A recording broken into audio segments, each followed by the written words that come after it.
channel, guys. Today we're going to be talking about the top 3 fragrances that I tried out in September. I also made a trip to Harrods while I was in London. I'm going to talk about some of the fragrances that I sampled and was excited about, so stay tuned for that.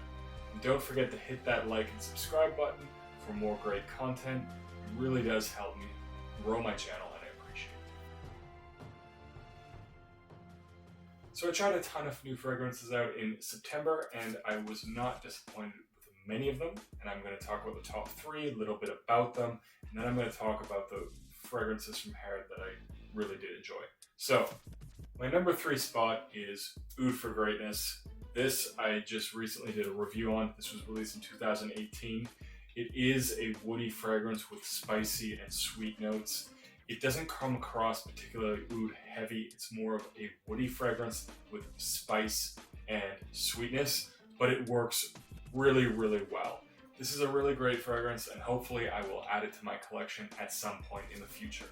And the number 2 spot goes to Rolling in Love, released just this year. Aside from having probably one of the most beautiful bottles I've ever seen, this is probably one of the best floral fragrances for men that I've ever had the chance to try out. Now this is a unisex fragrance, of course, but it is of course something that men can wear, and it works really, really well. It has this very nice cherry-like accord in the beginning, and it has this beautiful floral note with a nice silky smooth finish. It works really well, and I'm not someone who particularly likes florals a lot, but this is definitely something I can see myself wearing. Will I pay a Killian price for it? I'm not sure quite yet, but I do enjoy this one, and it does have that beautiful red bottle.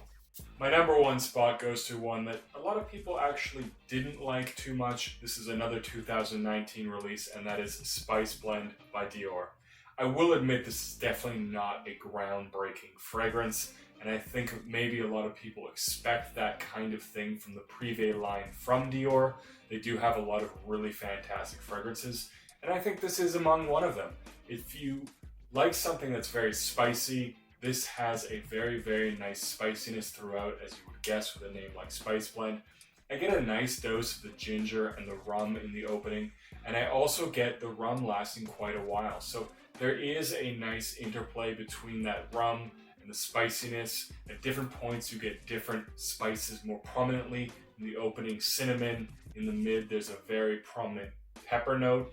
And so it's interesting to see how those spices really transition and change over the course of this fragrance. It is an enjoyable one to wear. It's definitely a little bit more masculine, and that's, I suppose, as many people have said, something new for the Privé line, or something that's a little bit more new recently, as they've released a lot more unisex fragrances. This one is a nice release. I do enjoy it, and if you like spicy fragrances that aren't really in your face, I think this is a good one. This one has good performance and projection without being something that punches you in the face. So it does smell nice, and it definitely has good projection as well. Anyways, that's my number 1 spot, Spice Blend. I enjoyed that a lot. Now, there were actually a lot of fragrances I tried at Harrods. I also went to Harvey Nichols, and I'm going to talk about a few of them right now. These are ones that I want to investigate further because a lot of what I feel about them was certainly off the initial impression, so it's not really something I would blind buy almost just off the first sniff. Now, the first one is Liuhua by Whittian. This is a really great fragrance. It's spicy, it's sweet, it works really, really well, and at least in the opening, it really was a fantastic blend of both of those things. I did enjoy it a lot. The next one that I really enjoyed that I want to try more is Amber Oud by Roja. Now, of course, the problem with this one, or the biggest problem, and one of the main reasons I probably didn't buy it right there, is because it has a Roja price tag. Very outrageously priced, but something I definitely want to investigate further. It just had this very seductive, captivating opening that I want to investigate and see how the fragrance sort of plays out throughout the life. And the top one that really surprised me was Yuzu by Acqua di Parma. This one actually starts out with a very beautiful bitter note, and I love fragrances that have bitter notes. One of my favorites, Voodoo, right here. I think it's a fantastic fragrance. It also has a very bitter note in it. So this one, I am guessing that yuzu is quite bitter, and it has this really gorgeous bitter opening. And that bitterness does last for quite some time. I did try it on a card, which I brought with me, and the bitterness certainly lasts a while. If you like bitter fragrances, yuzu is definitely something you're going to want to look into. I'm probably going to get samples of all these at some point, try them out more, wear them a few times, and I will report back with more information on how they perform and so forth.